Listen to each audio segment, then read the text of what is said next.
जय हिंद। नमस्कार दोस्तों, मैं संतोष कुमार आपके अपने YouTube चैनल विकास स्टडी बांका पर स्वागत करता हूं। हमने रेलवे के एग्जाम को देखते हुए टेक्नीशियन ग्रेड 3 का प्रैक्टिस सेट चालू किया है, जो कि रुक्मणी प्रकाशन का है और यह है वॉल्यूम 1, जो कि एग्जाम के दृष्टिकोण से काफ़ी महत्वपूर्ण है। इसमें कुल 26 प्रैक्टिस सेट दिया हुआ है।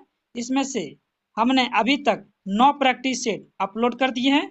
अगर आप लोग नहीं देखें तो प्ले लिस्ट में जाके चेक कर सकते हैं। अगर आप लोग चैनल पे नए हैं तो प्लीज़ चैनल को सब्सक्राइब कर लें और बेल आइकन को दबा दें, ताकि हम कोई भी वीडियो अपलोड करें सबसे पहले आप तक पहुंचे। और आज का जो सेट नंबर होगा वो होगा हमारा सेट नंबर 10। चलिए देखते हैं पहला प्रश्न क्या है। आज का पहला प्रश्न ये है कि निम्नलिखित में से कौन सा कथन सत्य है। ध्वनि का वेग होता है, क्या होता है ध्वनि का वेग? सर्दियों की तुलना में गर्मियों में अधिक होता है। Option number B. अब ध्वनि का वेग वायु में कितना होता है? 332 मीटर पर सेकेंड। 332 मीटर पर सेकेंड होता है। और ताप बढ़ने पर ध्वनि की चाल क्या होता है? बढ़ जाता है। जैसे ताप बढ़ाइएगा तो ध्वनि की चाल बढ़ जाएगा और ध्वनि निर्मात में गमन नहीं कर सकती है। Option number B. अगला प्रश्न क्या है, ये देख सकते हैं, न्यूमेरिकल है। ये बोला गया है कि 5 किलो द्रव्यमान की एक वस्तु को 2.0 मीटर की ऊंचाई तक उठाया जाता है। इस प्रक्रिया में कितना कार्य लगा? तो कार्य बराबर क्या होता है? W बराबर mgh। m का मान दिया है 5, g का मान दिया है 9.8 और h का मान कितना दिया है 2। इसका पॉइंट उड़ाएंगे तो नीचे आएगा 10। ये 5 दूनी 10 से 10 कट जाएगा, कितना आ जाएगा 98 जूल, जो कि ऑप्शन नंबर सी में दिया हुआ है 98 जूल। अगला प्रश्न क्या है कि अवतल दर्पण द्वारा उत्पन्न आवर्धन का चिन्ह क्या होता है? उत्तल दर्पण द्वारा उत्पन्न आवर्धन का जो चिन्ह होता है वो होता है प्रतिबिंब के आभासी होने पर धनात्मक और प्रतिबिंब के वास्तविक होने पर ऋणात्मक। Option number B. आवर्धन एम बराबर क्या होता है? -v/u। अगला प्रश्न क्या है, किसी परिपथ में विद्युत धारा के प्रवाह की दिशा को दर्शाने के लिए किस प्रकार के उपकरण का प्रयोग किया जाता है या उपयोग किया जाता है? तो हम लोग करते हैं गैल्वेनोमीटर का। Option number 1। अब गैल्वेनोमीटर विद्युत धारा के चुंबकीय प्रभाव पर आधारित है और गैल्वेनोमीटर को हम लोग किस क्रम में लगाते हैं? तो हम लोग लगाते हैं श्रेणी क्रम में। अगला प्रश्न क्या है कि एक प्रकाश किरण दो माध्यम को पृथक करने वाले एक इंटरफेस पर उसके अभिलंब के अनुदिश आपतित होती है। आपतित किरण और अपवर्तित किरण के बीच का कोण डैश के बराबर होता है, तो वो होता है 0 डिग्री के बराबर। अब देखिए ये आपका क्या है? अभिलंब है। इधर से ही किरण आता है और इधर से ही निकल जाता है। आपतित किरण अपवर्तित किरण यही होता है, तो इसके बीच का जो कोण होगा वो होगा 0 degree. Option number B, sorry option number क्या होगा? सी होगा। अगला प्रश्न क्या है कि वायु में 0 डिग्री सेल्सियस तापमान पर ध्वनि की गति क्या होगी? तो जो ध्वनि की गति होगी 331 मीटर पर सेकेंड। 331 मीटर पर सेकेंड। अब देखिए कुछ इंपॉर्टेंट हम लोग देख लेते हैं कि 0 डिग्री सेल्सियस पर ध्वनि की चाल क्या होता है। जैसे एल्युमिनियम में ध्वनि की जो चाल होता है वो होता है 64-20 मीटर पर सेकेंड। अब लोहा का देख लेते हैं, Fe। लोहा का देखेंगे तो वो 51-30 मीटर पर सेकेंड, यानी कि 5130 मीटर पर सेकेंड।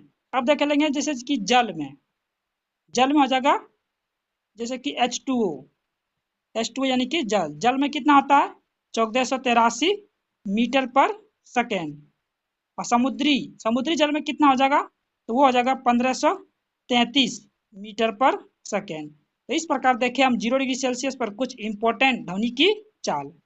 अगला प्रश्न क्या है कि निम्नलिखित में से कौन सी बेंजीन अणुसूत्र का सही संरचना है? तो बेंजीन का अणुसूत्र की जो सही संरचना है वो है ऑप्शन नंबर ए। अब बेंजीन का सूत्र क्या आता है? वो होता है C6H6। बेंजीन एरोमेटिक हाइड्रोकार्बन का पिता है। अगला प्रश्न क्या है, जब कोयले और पेट्रोलियम को अपर्याप्त वायु यानी ऑक्सीजन की उपस्थिति में, यानी कि ऑक्सीजन कम की उपस्थिति में जलाया जाता है तो कौन सी प्रदूषणकारी हानिकारक गैस उत्पन्न होती है।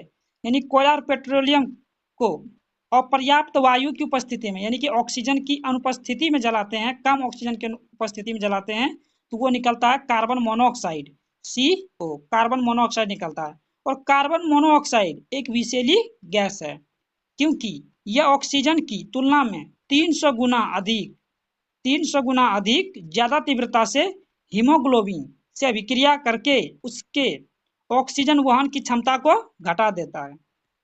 अगला प्रश्न देख सकते हैं, ये क्या है, मैथ रीजनिंग का है, वो PDF टेलीग्राम चैनल पर दिया हुआ है, जा करके आप सेट लगा सकते हैं और रिवीजन कर सकते हैं और अपनी तैयारी को एक नया दिशा में मोड़ दे सकते हैं। अगला प्रश्न ये है कि दिसंबर 2023 में कैम्ब्रिज डिक्शनरी ने किस शब्द को time athlete of the year चुना है।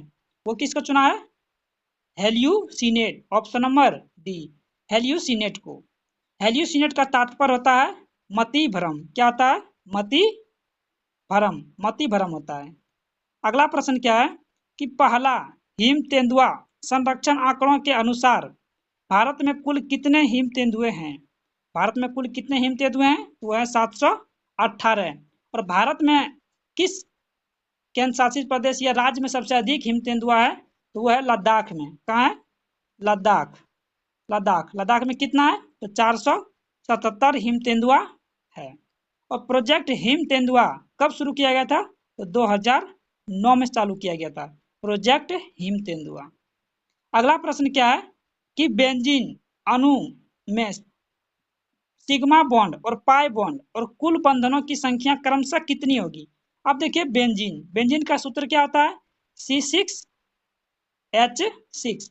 इसका बनाएंगे हम लोग अणुसूत्र, तो कैसे बनाते हैं, ये आपका बेंजीन का अणुसूत्र है, देख सकते हैं। और यहाँ पे एक हाइड्रोजन, यहाँ पे एक हाइड्रोजन, यहाँ पर भी एक हाइड्रोजन, यहाँ पर भी एक हाइड्रोजन, और यहाँ भी एक हाइड्रोजन लगेगा और यहाँ भी एक हाइड्रोजन। अब देखिए सिंगल बॉन्ड रहेगा तो एक ठो आपका क्या बनेगा, पाई बॉन्ड, और सिग्मा बॉन्ड नहीं बनता है। डबल बॉन्ड रहेगा तो एक ठो आपका सिग्मा बॉन्ड, एक ठो पाई बॉन्ड बनता है। अब जब ट्रिपल बॉन्ड आपका रहेगा तो एक सिग्मा बॉन्ड और दो ठो पाई बॉन्ड बनता है। क्या बनता है, दो ठो पाई बॉन्ड।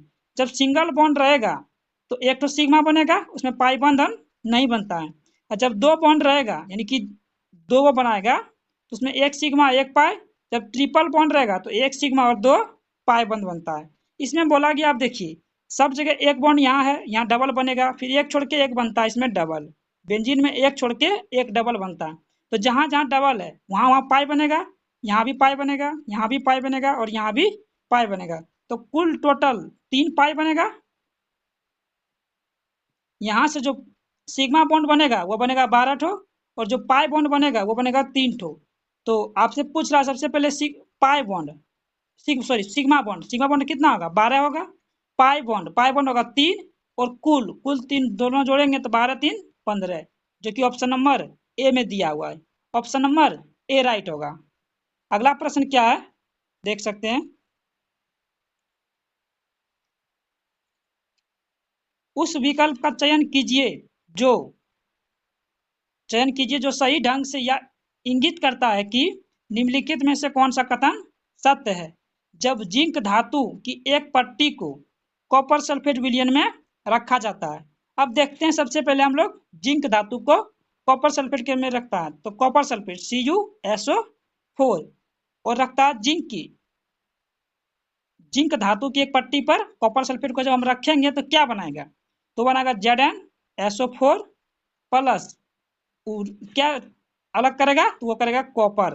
तो यहाँ बोला गया कि जिंक कॉपर सल्फेट से कॉपर को विस्थापित करेगा, तो लास्ट में विस्थापित क्या किया, कॉपर। तो इसका राइट आंसर होगा वो होगा option number A, sorry option number C होगा। ऑप्शन नंबर ए ही होगा जो कि ऑप्शन नंबर सी में दिया हुआ है। अगला प्रश्न क्या है कि जब NH4 Hol2 Cr2O7 को गर्म किया जाता है तो कौन सी गैस निकलती है? जब इसको हम लोग गर्म करेंगे देखते हैं कौन सी गैस निकलती है। NH4 हॉल 2 Cr2O7 को जब हम लोग हीट देंगे यानी ऊर्जा देंगे तो वो निकलेगा Cr2O3 plus N2 nitrogen gas plus 4H2O। तो यहाँ से कौन सी गैस निकली? नाइट्रोजन। कौन सी गैस निकली? नाइट्रोजन। जब इसको हम लोग गर्म करेंगे तो कौन सी गैस निकलेगी? जो कि नाइट्रोजन। ऑप्शन नंबर ए राइट आंसर होगा। अगला प्रश्न क्या है कि एंटाहिस्टामाइन दवाएं कुछ प्राथमिक चिकित्सा बॉक्सों में मौजूद होती है। इन दवाओं को कब लिया जाना चाहिए? इन दवाओं को हम लोग कब लेते हैं? परागज ज्वर यानी जिसको हम लोग हे फीवर कहते हैं एवं अन्य एलर्जी के लक्षणों को कम करने के लिए एंटी हिस्टामाइन दवाओं का हम लोग प्रयोग करते हैं। शरीर में जब एलर्जी रिएक्शन होता है तो शरीर में हिस्टामाइन रिलीज होता है। अब हिस्टामीन के कुछ लक्षण जैसे कि छींक आना, बहती हुई नाक, खुजली, नाक की सूजन, शरीर पर चकत्ते बनना, आंख की खुजली और पानी आना, ये सब होता है। अगला प्रश्न क्या है कि पर्यावरण परिवर्तन के प्रति किस जीव द्वारा किए जाने वाले शारीरिक समायोजन को क्या कहा जाता है? तो उसको हम लोग कहते हैं पारिस्थितिकी अनुकूल। Option number C right answer होगा। अगला प्रश्न क्या है कि जंतुओं का कौन सा समूह विशेष रूप से मुक्त रूप में रहने वाले समुद्री जीव है? वो होते हैं इकाइनोडर्मेटा। इकाइनोडर्मेटा संघ के जीव की त्वचा पर कंटिकाएं पाई जाती है। क्या पाई जाती है?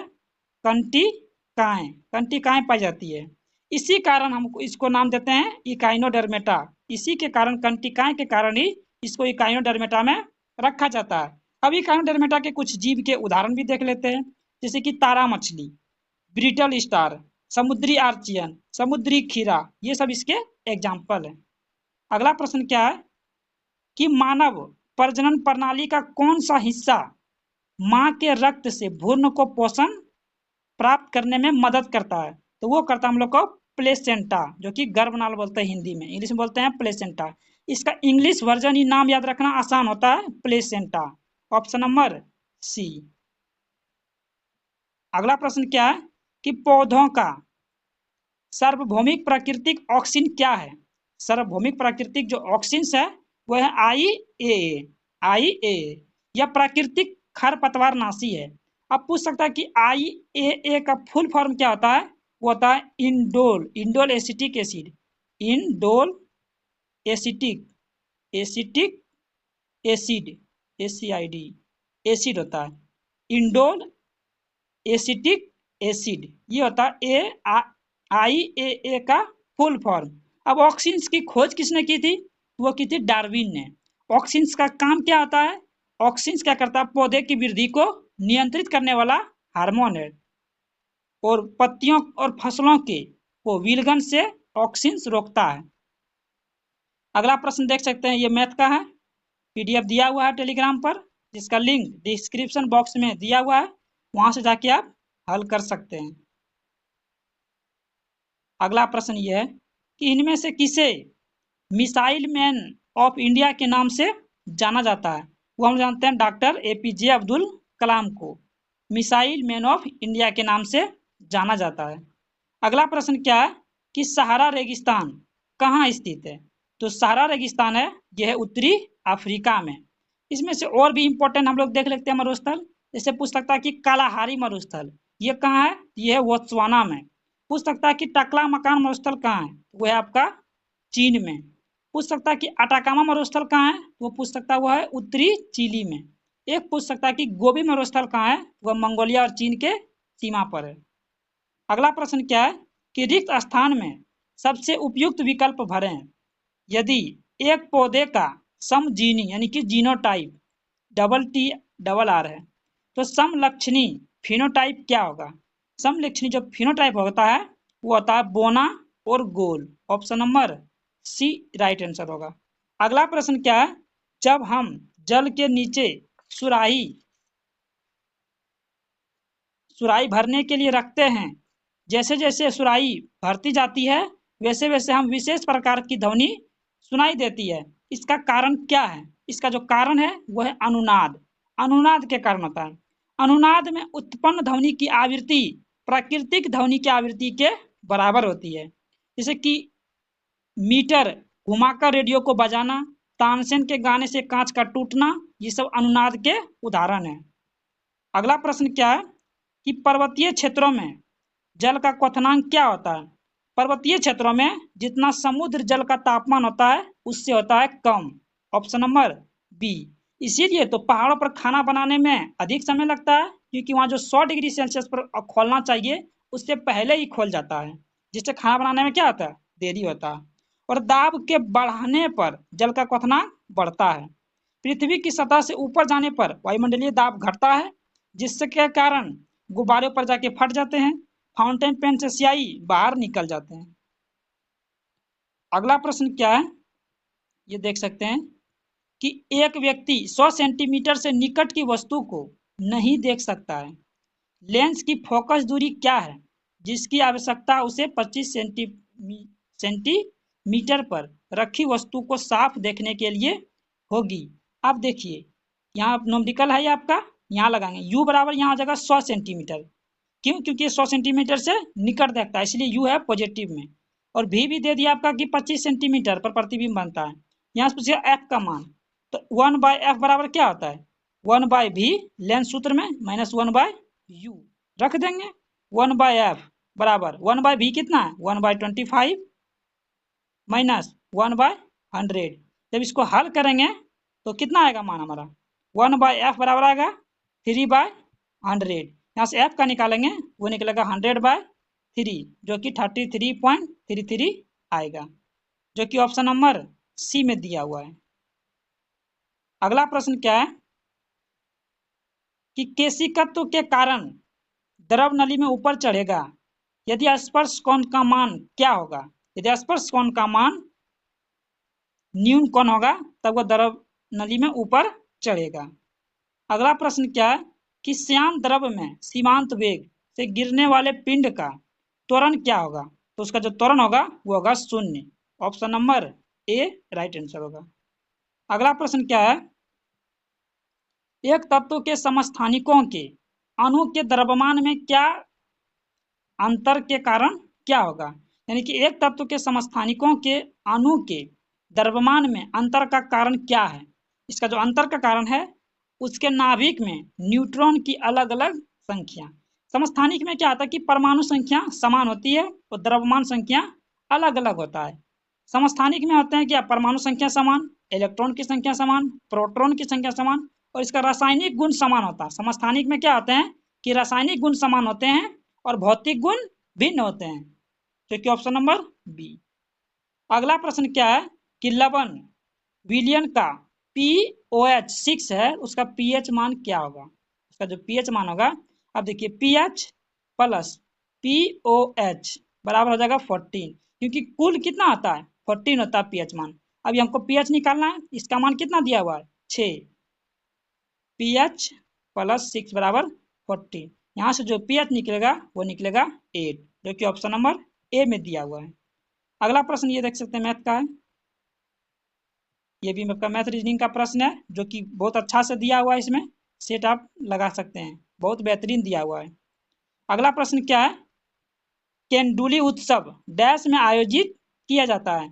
केंदुली उत्सव जो हम लोग आयोजित करते हैं वो करते हैं पश्चिम बंगाल में। ऑप्शन नंबर क्या होगा, सी पश्चिम बंगाल। अगला प्रश्न क्या है कि Tata institute of fundamental research कहाँ स्थित है? वो है आपका मुंबई में। कहाँ है, मुंबई में। Tata institute of fundamental research Mumbai में स्थित है। इसमें से कुछ इंपॉर्टेंट देख लेते हैं।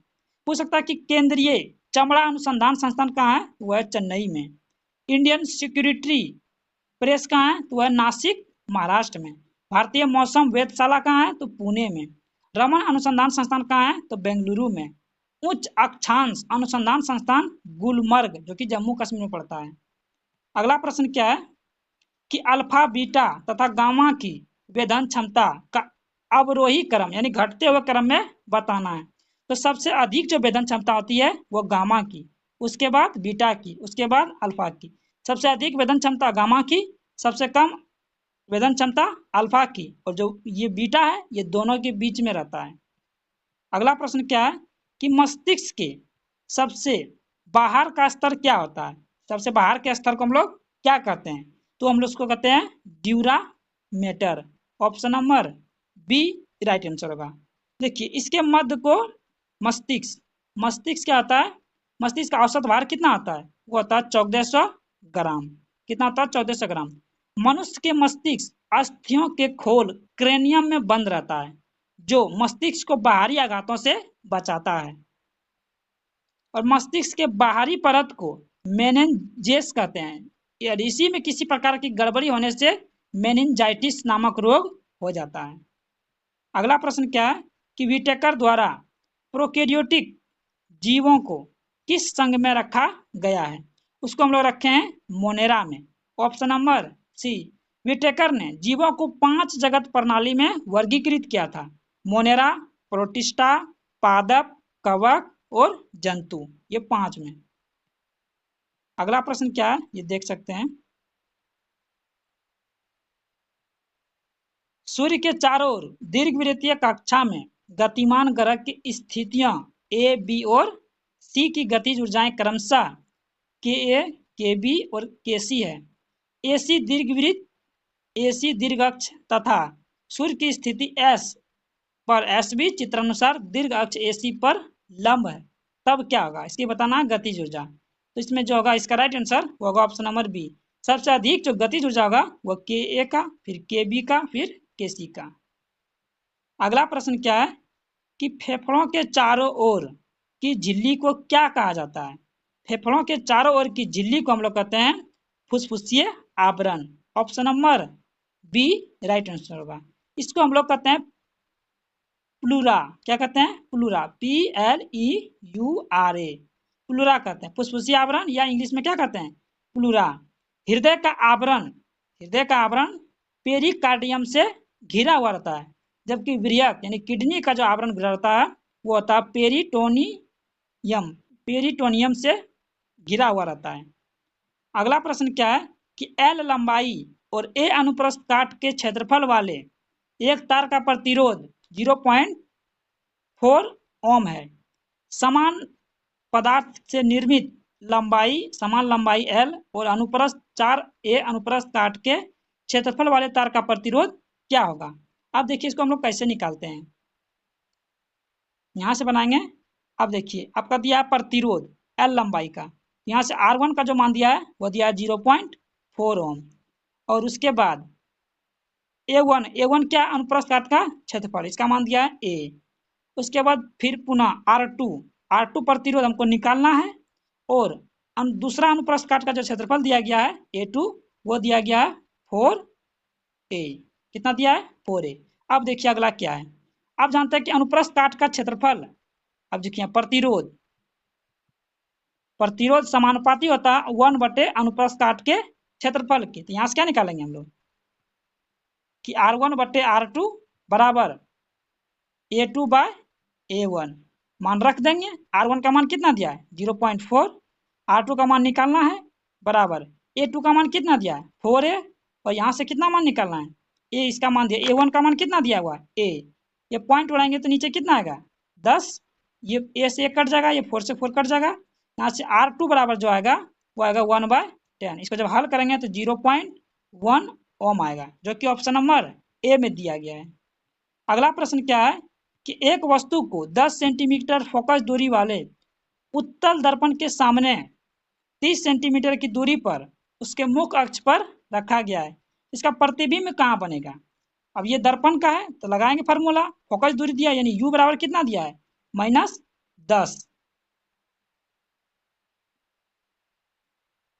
-10 सेंटीमीटर। यू कितना दिया है? -10 सेंटीमीटर। और यहाँ से देखिए दर्पण के सामने उसके मुख्य अक्ष पर रखा गया है, एफ का मान दे दिया है 30 सेंटीमीटर। ये उत्तल दर्पण इसलिए क्या है? ये पॉजिटिव। अब भी का मान निकालना। दर्पण सूत्र बराबर क्या आता है? 1/f बराबर 1/v प्लस 1/u। 1/f दिया तो 1/30 बराबर 1/v प्लस 1/u का मान कितना? -10। अब जब इसको u को उधर भेजेंगे f के तरफ तो क्या हो जाएगा? तो 1/v बराबर हो जाएगा 1/30 प्लस 1/10। इसको जब हल करेंगे वो कितना आएगा, तो 1/v बराबर आ जाएगा आपका 4/30 आएगा। कितना आएगा, 4/30। जब इसको हल करेंगे यहाँ से v का मान निकलेगा, वो निकलेगा 30/4, जो निकलेगा 7.5। तो पूछ रहा है किसके बीच होगा, तो इसमें ऑप्शन क्या दिया है, 0 सेंटीमीटर और 10 सेंटीमीटर के बीच स्थित किसी बिंदु पर होगा, उसका प्रतिबिंब क्या होगा, 0 सेंटीमीटर और 10 सेंटीमीटर के बीच, क्योंकि ये 7.5 इसी के बीच में है, जो कि ऑप्शन नंबर ए राइट आंसर होगा। अगला प्रश्न क्या है, एक सीधा धारावाही चालक एक चालक के समविरुद्ध विद्युतीय पास के अनुदिश रखा है। सीधे चालक में धारा की दिशा निरंतर परिवर्तित किए जाने पर क्या होता है, क्या होगा, तो होगा पास में प्रेरित धारा अपरिवर्तित नहीं होगी। Option number C right answer होगा। अगला प्रश्न आपका क्या है, देख सकते हैं ये मैथ रीजनिंग का प्रश्न है, पीडीएफ दिया हुआ टेलीग्राम पर, वहां से जाकर के हल कर सकते हैं। अगला प्रश्न देखते हैं क्या है। अगला प्रश्न ये रहा कि इनमें से किसने पहली बार यूनाइटेड नेशन शब्द का इस्तेमाल किया था। यूनाइटेड नेशन शब्द का इस्तेमाल किसने किया था, वो किया था Franklin D Roosevelt. Option number B right answer होगा। क्या होगा, बी राइट आंसर। अब देखिए संयुक्त राष्ट्र संघ की स्थापना कब हुई थी, 24 अक्टूबर 1945 को। कब हुई थी, 24 अक्टूबर 1945 ईस्वी। अगला प्रश्न क्या है कि नृत्य शैली चेरी की उत्पत्ति किस राज्य में हुई है। चेरी की उत्पत्ति हुई है हिमाचल प्रदेश में। कहाँ हुई है, हिमाचल प्रदेश में। अगला प्रश्न क्या है, किसी वस्तु को एक अवतल लेंस के मुख्य अक्ष पर अनंत और उसके प्रकाशिक केंद्र ओ के बीच स्थित किसी बिंदु पर रखा गया है, इसका निर्मित प्रतिबिंब डैश होगा। इसका निर्मित प्रतिबिंब क्या होगा, वो होगा आभासी और छोटा प्रतिबिंब बनेगा। क्या बनेगा, आभासी और छोटा और सीधा प्रतिबिंब बनेगा, और सीधा प्रतिबिंब बनेगा, क्योंकि अवतल लेंस को कहीं भी वस्तु रखें वो प्रकाशिक केंद्र और फोकस के बीच ही बनेगा, जो कि आभासी और सीधा और वस्तु से छोटा प्रतिबिंब बनेगा। अगला प्रश्न क्या है कि विद्युत मोटर से संबंधित निम्न कथनों पर विचार कीजिए। इसमें एक दिक् परिवर्तक प्रयुक्त होता है जो प्रत्येक आधे घूर्णन के बाद कुंडली में धारा की दिशा को उलट देता है। बी ऑप्शन में क्या है कि कुंडली की भुजा पर बल की दिशा फ्लेमिंग के बाएं हाथ के नियम का उपयोग करके ज्ञात की जा सकती है। इसका दोनों राइट आंसर, दोनों सही होगा। पूछ रहा है कौन सा कथन सही होगा, इसका दोनों कथन क्या है, सत्य है। और विद्युत मोटर विद्युत ऊर्जा को यांत्रिक ऊर्जा में परिवर्तित करता है, और विद्युत मोटर का कार्य मुख्य रूप से चुंबकीय और विद्युत क्षेत्र की परस्पर क्रिया पर निर्भर करता है। अगला प्रश्न क्या है कि HCl के साथ कॉपर ऑक्साइड की अभिक्रिया के लिए निम्न में से कौन सा कथन सही है। अब देखिए HCl कॉपर ऑक्साइड CuO जब रिएक्शन करेगा तो क्या बनाएगा, तो बनाएगा CuCl2 प्लस H2O। क्या बनाएगा, यहाँ लगा देंगे 2, जो कि समीकरण संतुलित हो जाएगा। तो वो बनाया क्या है, CuCl2 जो कि ऑप्शन नंबर सी में दिया गया है। अगला प्रश्न क्या है कि इनमें से किस यौगिक का क्वथनांक उच्चतम होगा। किसका क्वथनांक उच्चतम होगा, तो वो होगा आपका ऑप्शन नंबर 1 CH3COOH एसिटिक अम्ल। एसिटिक अम्ल में उससे संबंधित एल्कोहल की तुलना में मजबूत अंतर आणविक बल और क्वथनांक उच्च होता है। अगला प्रश्न क्या है, इनमें से कौन सा एल्कीनो की समजाति श्रेणी से संबंधित है। अब एल्कीनो का क्या होता है, CnH2n, यही होता है एल्कीनो का। इसमें देखिए n का मान 1 रखेंगे तो हाइड्रोजन का मान 2 होगा, n का मान अगर 10 रखेंगे तो हाइड्रोजन का मान 20, जो कि ऑप्शन नंबर बी सेटिस्फाई हो रहा है। देखिए इसमें 3 श्रेणियां होती है, एल्केन, एल्कीन और एल्काइन। एल्केन का आता है CnH2n प्लस में 2, एल्काइन का आता है CnH2n माइनस 2। अगला प्रश्न क्या है कि HIV यानी कि एड्स विषाणु का संक्रमण किसमें नहीं हो सकता है। स्तनपान से हो सकता है, रक्त आधान से हो सकता है, यौन संपर्क से होगा, लेकिन हाथ मिलाने से एड्स नहीं होगा, जो कि option number B right answer होगा। अगला प्रश्न क्या है कि निम्नलिखित में से कौन से कोशिकांग केवल पादपों में पाया जाता है? माइटोकॉन्ड्रिया दोनों में पाया जाता है, लाइसोसोम भी दोनों में पाया जाता है, रसदानी पादप और जंतु दोनों में पाया जाता है, जैसे लवक, लवक जो है केवल और केवल पादप कोशिका में पाया जाता है। और लवक की खोज किसने की थी? तो हेकेल ने की थी। किसने की थी? हेकेल। लवक की खोज हेकेल ने की थी। और लवक तीन प्रकार के, रंग के आधार पर लवक तीन प्रकार का है।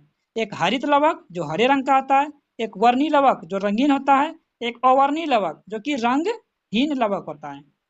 अगला प्रश्न क्या है, देख सकते हैं, ये मैथ रीजनिंग का प्रश्न है। अगला प्रश्न देखते हैं, अगला प्रश्न क्या है।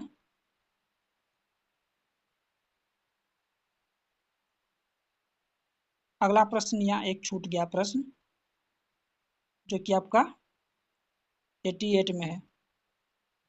बोल रहा है कि निम्न में से कौन सा उपयुक्त परिस्थितियों में नवोद्भिद के रूप में विकसित होता है? नवोद्भिद के रूप में कौन विकसित होता है? वो होता है भ्रूण, यानी एम्ब्रॉय नवोद्भिद के रूप में विकसित होता है। अब अगला प्रश्न क्या है, देख सकते हैं, ये सब मैथ रीजनिंग का है, पीडीएफ टेलीग्राम पर दिया हुआ है, जाके हल कर सकते हैं। अगला प्रश्न यहाँ क्या बोल रहा है कि भारत में सिजदा प्रथा किसने शुरू किया था? तो वो क्या था? गयासउद्दीन बलबन, गयासउद्दीन बलबन ने किया था।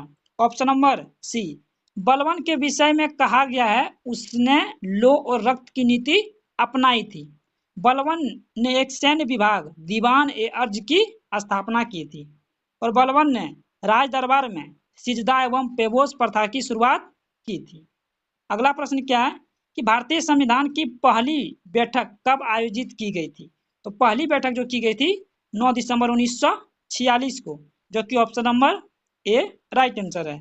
और डॉक्टर भीमराव अंबेडकर को संविधान का पिता और आधुनिक आधुनिक भारत का मनु कहा जाता है। क्या कहा जाता है? मनु। और डॉक्टर भीमराव अंबेडकर को पहली बार निर्वाचन किस क्षेत्र से किया गया था? वो बंगाल के क्षेत्र से। और दूसरी बार भारत विभाजन के बाद बॉम्बे से किया गया था। और संविधान को निर्माण होने में कुल 2 वर्ष 2 वर्ष 11 माह और 18 दिन लगे थे। टोटल इतना दिन लगे थे। तो हमारा ये था टेक्नीशियन का प्रैक्टिस सेट। अगर ये आपको अच्छा लगे तो अपने दोस्तों के साथ शेयर करें और हमें सपोर्ट करें, ताकि इसी तरह का वीडियो और लाते रहें। देखिए, फुल डिटेल सॉल्यूशन के साथ आपको पीडीएफ टेलीग्राम चैनल पर दिया जाएगा। तो मिलते हैं किसी दूसरे वीडियो में, तब तक के लिए जय हिंद।